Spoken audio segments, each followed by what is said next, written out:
Hello, hello, hello, and welcome to yet another episode of Payne in the Pews, Mental Health and Ministry. I am your host, Chelsealya Cookie Payne, and listen, as always, I'm elated that you are here with us. We hope that there is something that you've been enjoying through each and every episode that we bring before you. And tonight, oh, tonight is no different. I am honored to have a special guest with us because tonight's topic, we're going to be talking about life transitions. What do I fit in?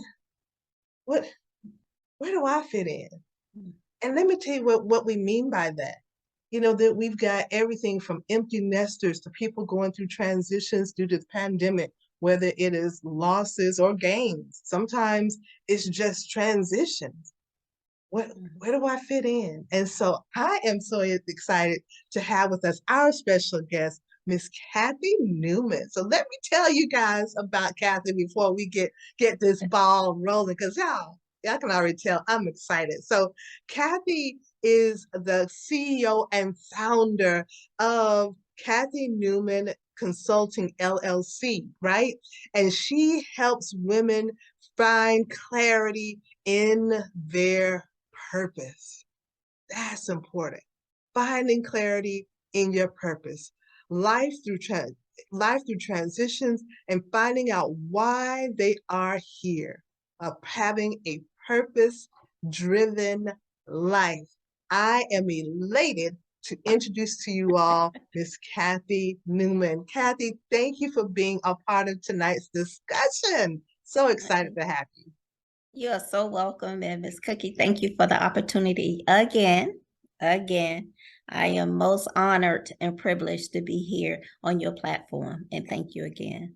Oh my gosh, we're happy to have you. So let's talk about this. Let's talk about these transitions. So first, tell us about Miss Kathy and how the transition that you experienced, and because I know the viewers will be able to relate once they hear your transition. Okay. Well, my story is, I should say, my backstory is, I'm a retired veteran, United States Navy. I served on active duty for about 25 years. I've been retired for about 13 years now, but with my life transitions, it was very difficult when I did the military transition to civilian life. And what I mean by that is, when I went into the military, I went in at the age of 17. So a young woman, young girl, and I did 25 years. So when I came out or retired, I was 42. So going in at 17 and then coming out at 42, I then was a mature, seasoned woman. But I didn't know where I fit in. It was very difficult because of the type of job that I had. I was an admin, but when I came out to the civilian world, admin is so broad. There's nothing specific for what I did in the military. So I struggled. I couldn't find my place.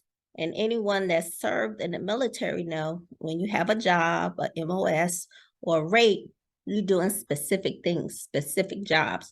Even when you transfer for your orders, you have a certain NEC or MOS, you're going to do that specific job. But when I was coming out, I just felt different. I just felt like I didn't belong. And it took me a while to find out what it is that I needed to do. What was my purpose?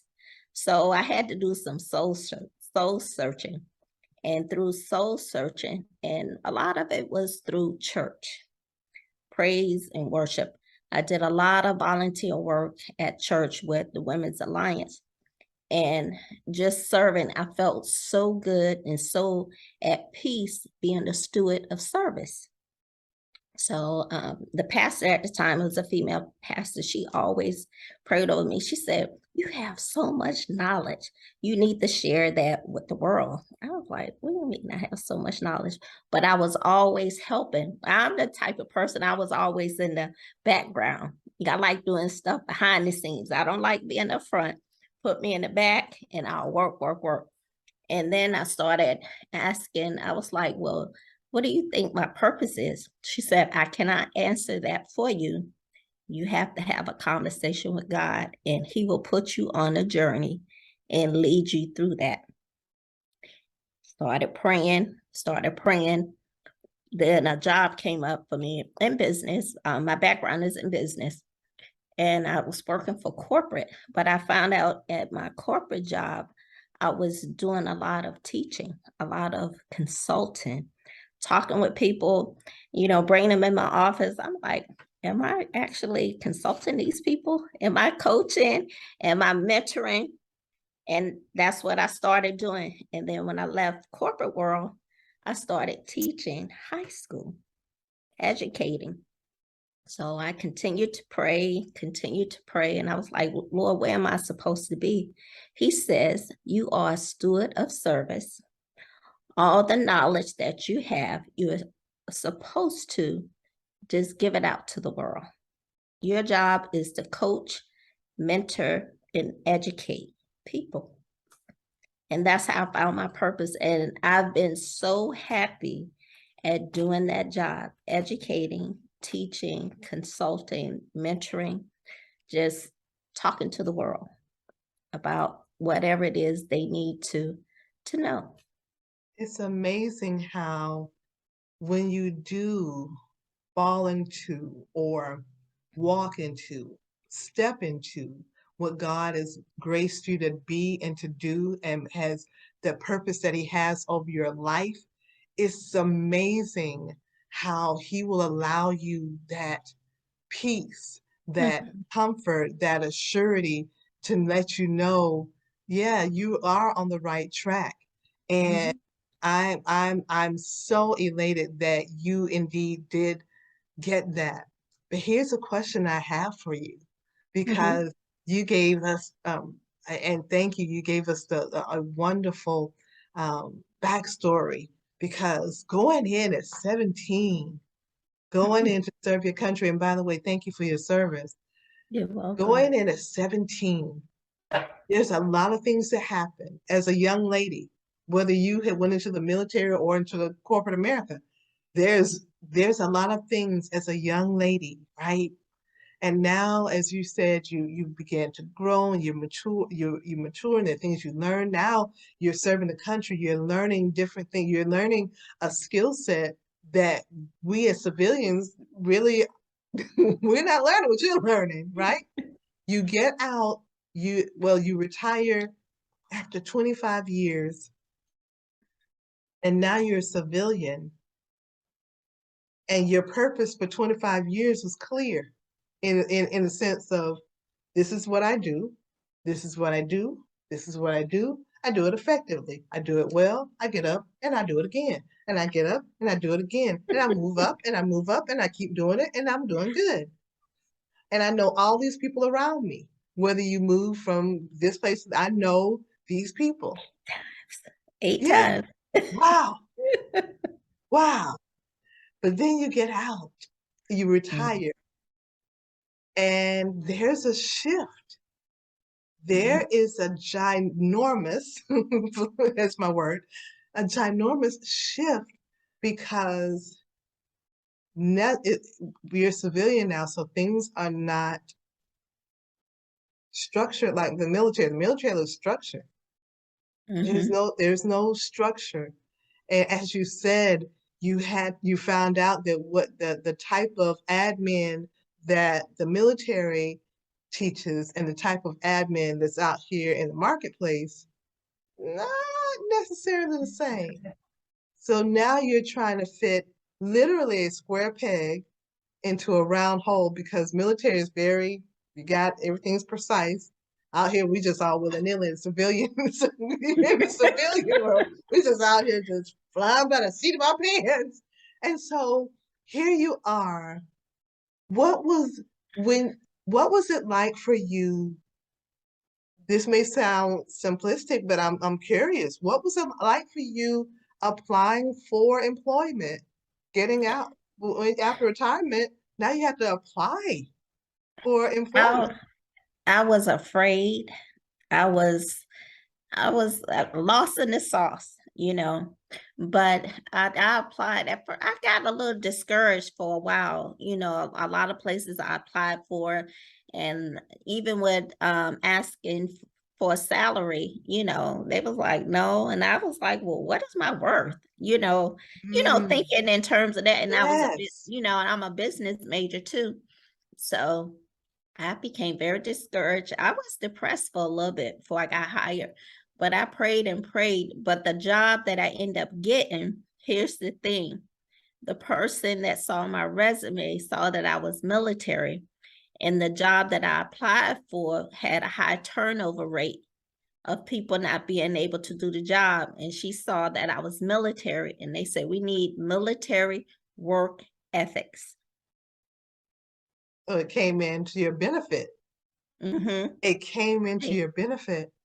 Mm-hmm. Let me stop you right there though, because you said something that's key, that is important for not just people who were former servicemen and women, but for those who've gone through transitions, that there may be times where you do feel alone or sad or even have a depressive moments Mm-hmm. because things are now different. Yes. But something key that you said, yeah, you said I went through my moments, but I prayed and you didn't stop. You didn't give up. No, I didn't. So that I thought that was so key because in encouraging those who are watching now, whether your transition may look like you were formerly married or you lost a job or maybe coming out of the military or it may be something great. It may be just got married or recently married, but it's still a transition. Where do Right. I fit in? Man. And so if you're feeling those moments of overwhelm or feeling like, things just this isn't what I signed up for, Definitely. keep praying. Mhm. And when you don't, sometimes you don't know what to pray, just don't overthink it. Just Mhm. be honest with God. Just Mhm. sometimes we Absolutely. pray about it, but sometimes we don't know what in the world we're supposed to be praying. Just have that conversation. Tell God exactly what's going on. Mhm. What's going on? So in your experience, you were getting discouraged in those moments. What was it? I know you mentioned your the pastor at that time, you were able to go to them and kind of say, okay, what's my purpose? But what did you also have mentors around you, maybe people who had already retired or people who Mhm. understood what you were going through? Yeah, I end up, well, when I really felt myself being discouraged and I felt like I was, becoming depressed because, we do suffer from PTSD. So I'm like, am I going crazy? What's happening? But I had the luxury of calling my old commanding officer and talking with him. And he was like, Chief, he said, you know you're gonna have to let go of the military way of life, not necessarily your characteristics and your attributes, but it's a different type of organization. And he says, unfortunate, because some people can transition right over into a military atmosphere with a civilian job, but I was straight up corporate world. So he's like, you don't lose the way that you used to work, your work ethics and everything, but you're going to have to look at things a little differently.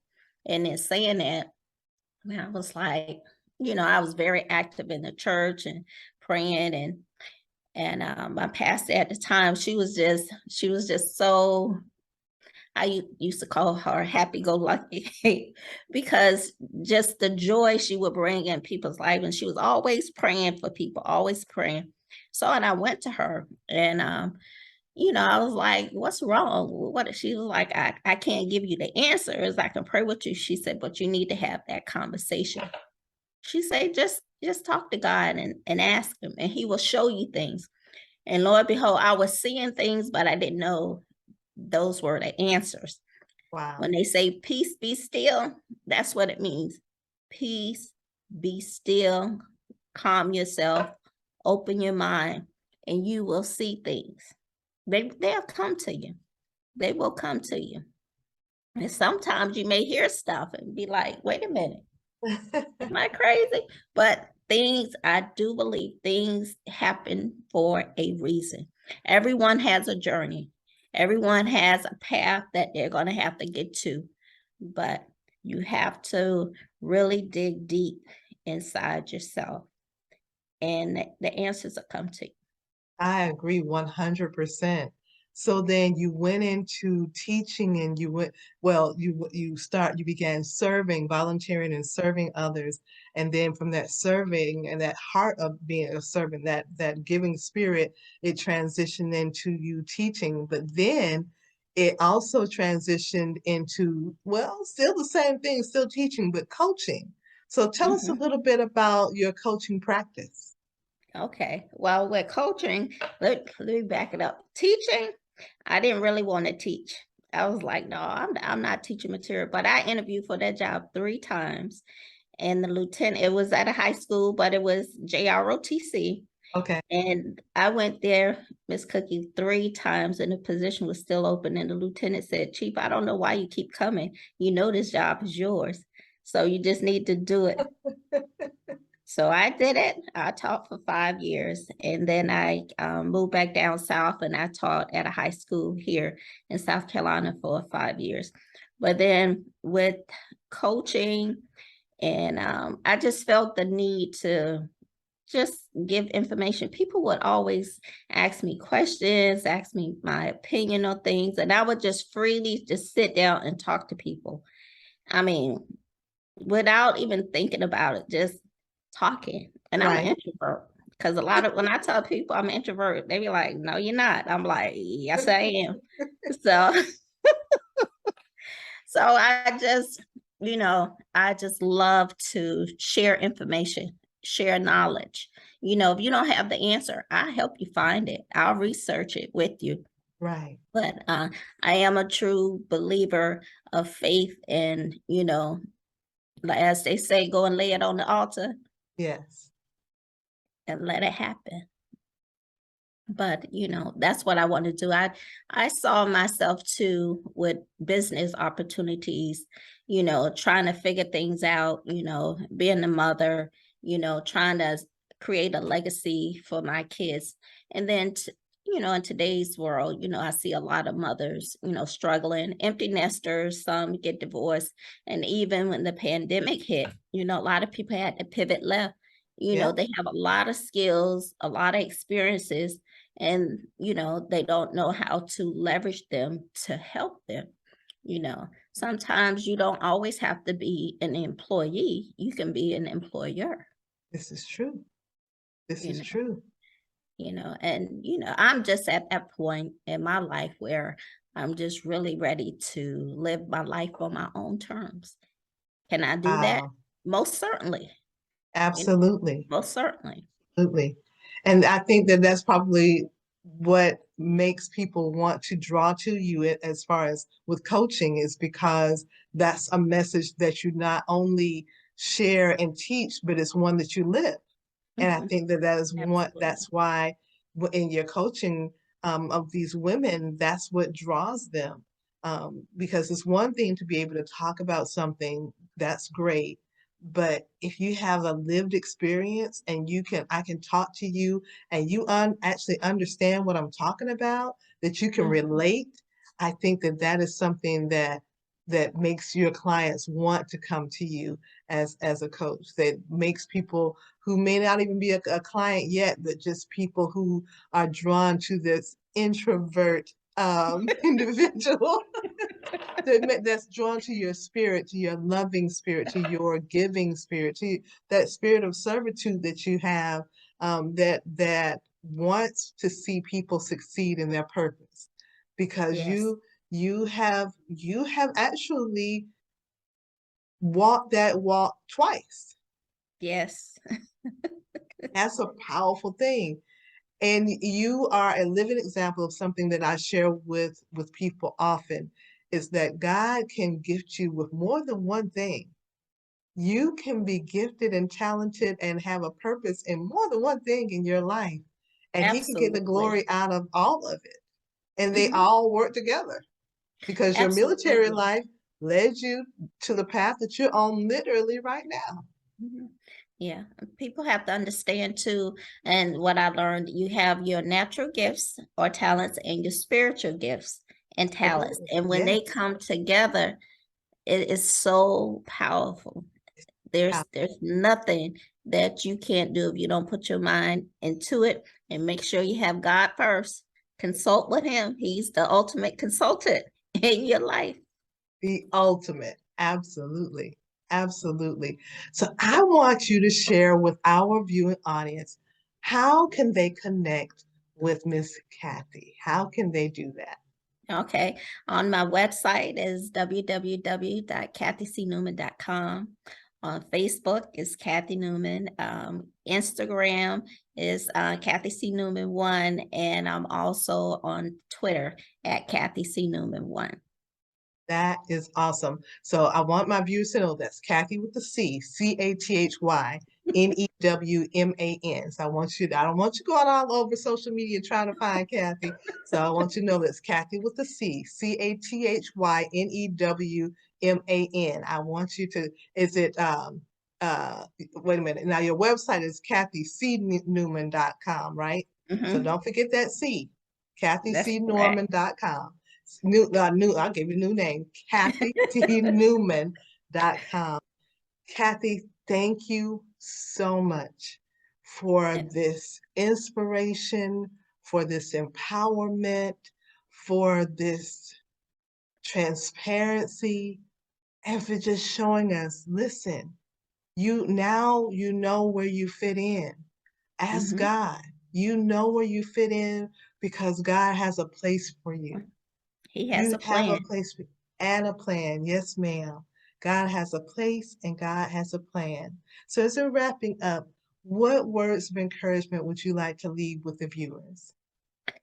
I would like to tell everybody to continue to have faith and believe and pray daily.